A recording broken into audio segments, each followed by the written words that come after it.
Agora a gente conversa com Gustavo Mesquita Galvão Bueno, que é presidente da ADPESP, Associação dos Delegados de Polícia do Estado de São Paulo. Presidente, tudo bem? Bom dia, obrigada pelo seu tempo conosco. Seja bem-vindo ao Jornal da Manhã, segunda edição. Então, queria falar, claro, a princípio sobre a mega operação chamada Flashback 2, que foi coordenada em 11 estados e tinha pelo menos 212 mandados. Como foi possível, presidente, esse trabalho tão complexo em conjunto e quais eram os objetivos principais da mega operação? Bom, a Polícia Civil do Estado de São Paulo tem uma atuação muito forte no sentido da sua investigação em relação às organizações criminosas, né?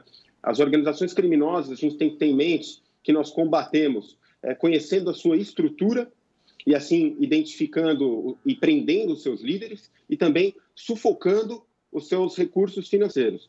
Isso só é possível por meio de uma investigação fortalecida, técnica e efetiva, que é a atribuição da Polícia Civil. E por isso a importância de nós termos uma Polícia Civil cada vez mais fortalecida, bem estruturada e equipada.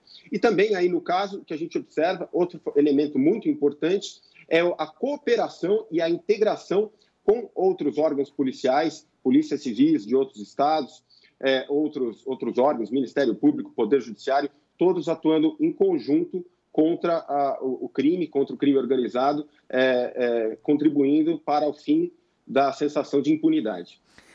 Certo. E, presidente, os criminosos, a maioria pelo menos, eles são envolvidos principalmente com o tráfico de drogas ou também em outros crimes. O senhor poderia falar para a gente sobre esses criminosos? Eles são foragidos ou tinham um mandado de busca? Essa investigação toda em conjunta leva um tempo para chegar até um desses envolvidos e para então a operação que mira a prisão? Sem dúvida. A gente tem que imaginar uma organização criminosa como uma grande empresa, né? Que opera, todavia, por meio de atividades ilícitas. E como toda grande empresa, a organização criminosa ela visa o lucro, ela visa a obtenção de recursos financeiros por meio de práticas ilícitas, por meio de práticas criminosas, né? Então, toda e qualquer prática criminosa que puder trazer a essa organização criminosa um objetivo do lucro, seja o tráfico, seja o estelionato, seja a prática de roubos, essa organização criminosa ela vai atuar. Lembrando também que hoje as organizações criminosas elas se encontram infiltradas nos grandes grupos econômicos, né, na própria política, por meio da corrupção. Quando a gente fala em corrupção também, a gente tem que ter em mente que a corrupção tem uma forte ligação com o crime organizado. Então, a gente tem que ter uma frente ampla para combater todas essas possibilidades de atuação das organizações criminosas. Não somente com policiamento ostensivo, forte, mas principalmente, nesse caso, com uma atuação de polícia judiciária por meio da inteligência e da investigação criminal. Sim, e presidente, a gente costuma ouvir muito sobre a atuação do PCC em São Paulo, também de organizações criminosas no Rio de Janeiro, mas essa operação Flashback traz aí à tona, então, uma concentração muito forte do crime em Alagoas, aí também na Bahia, no Ceará, Mato Grosso do Sul, o PCC com uma base principal, nesse caso, em Mato Grosso do Sul especificamente, quer dizer que essas organizações, elas estão por todos os estados do país, elas vêm crescendo, se fortalecendo ou não?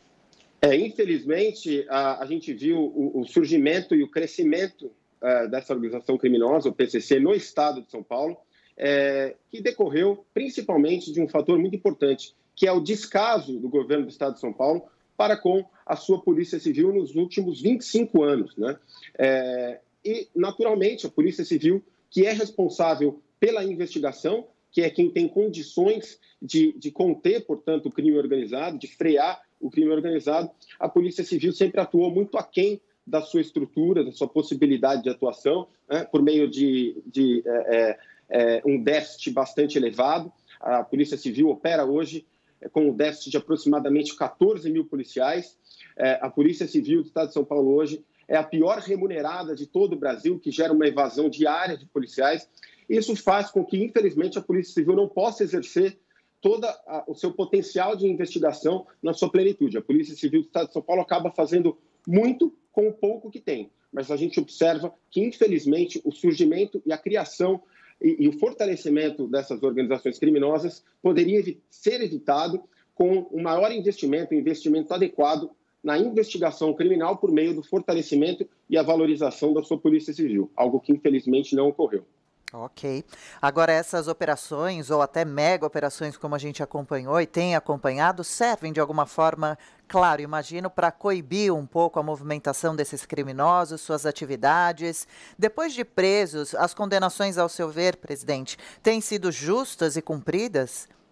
Sem dúvida alguma, essa é a importância da investigação criminal, né? A investigação criminal, ela possibilita a punição, a identificação daquele criminoso e a sua responsabilização criminal, desestimulando, assim, a prática de novos crimes, né?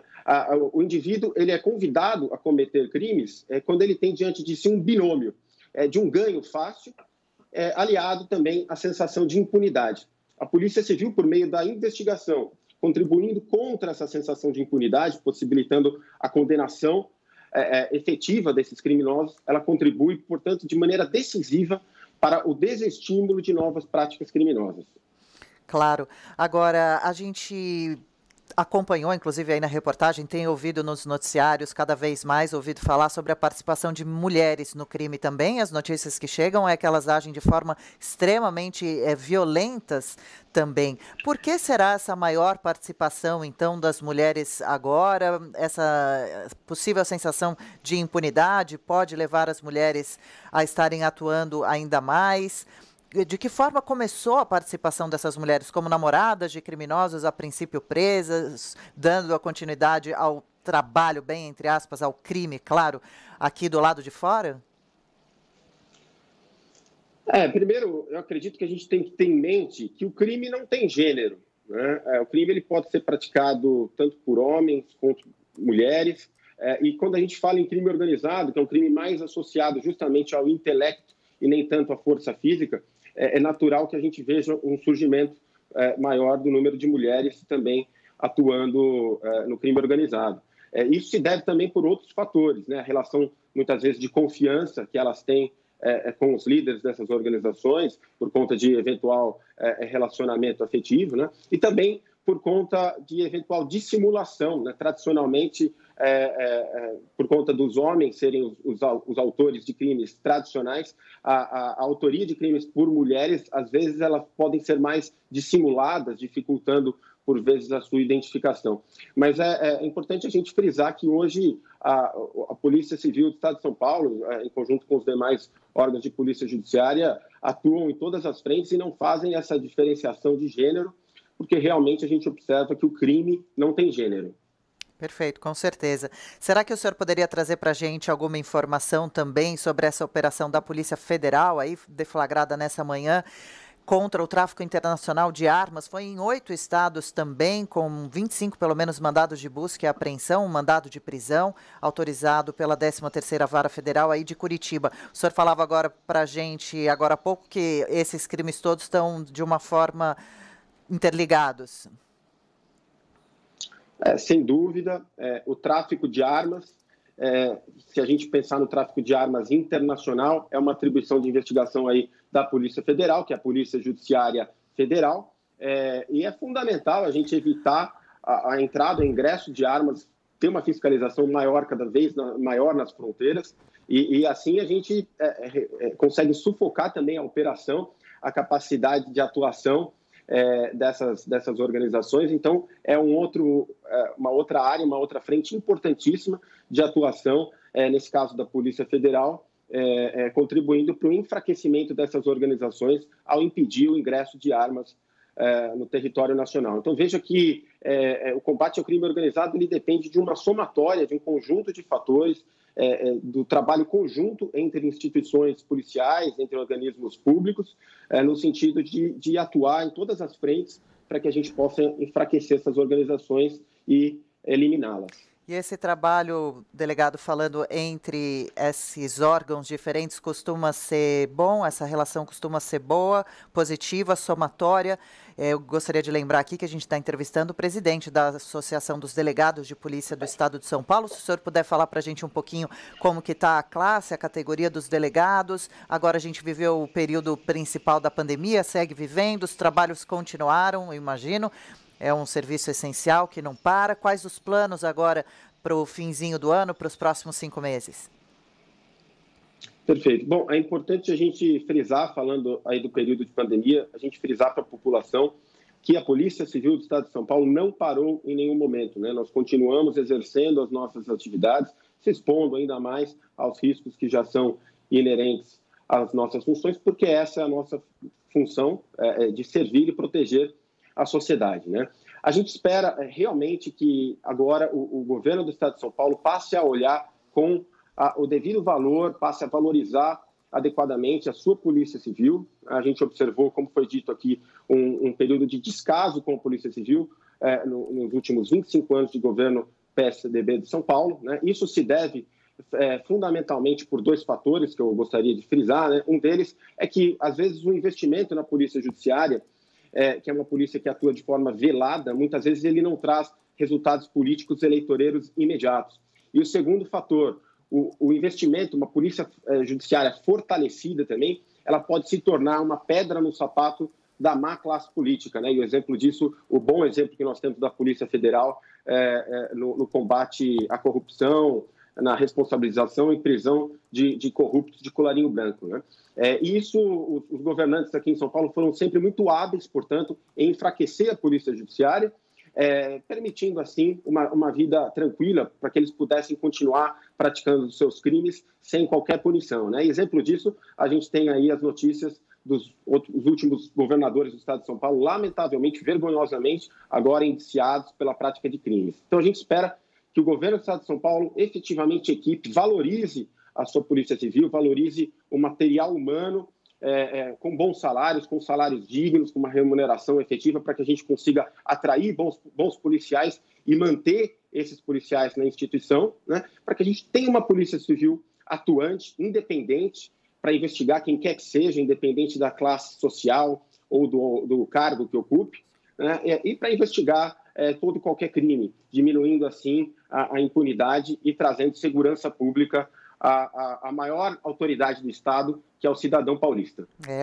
preciso uma polícia de qualidade trabalhando o mínimo possível de forma satisfeita, né? Que bom que o senhor também realmente aproveita aqui o espaço para trazer essas colocações importantes e fortes.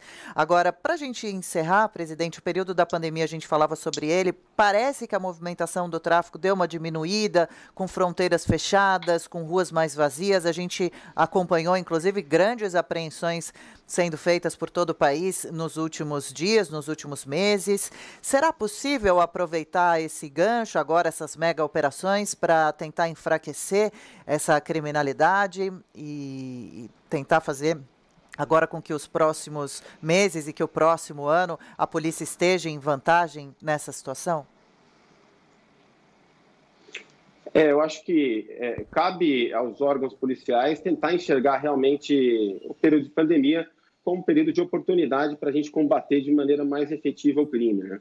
O que a gente observa é que a criminalidade ela acaba migrando de determinada modalidade para outra. Então, no período em que, por exemplo, nós tivemos uma menor circulação de pessoas nas ruas, os crimes de varejo, os crimes praticados na rua, os roubos a celular, por exemplo, esses crimes diminuíram.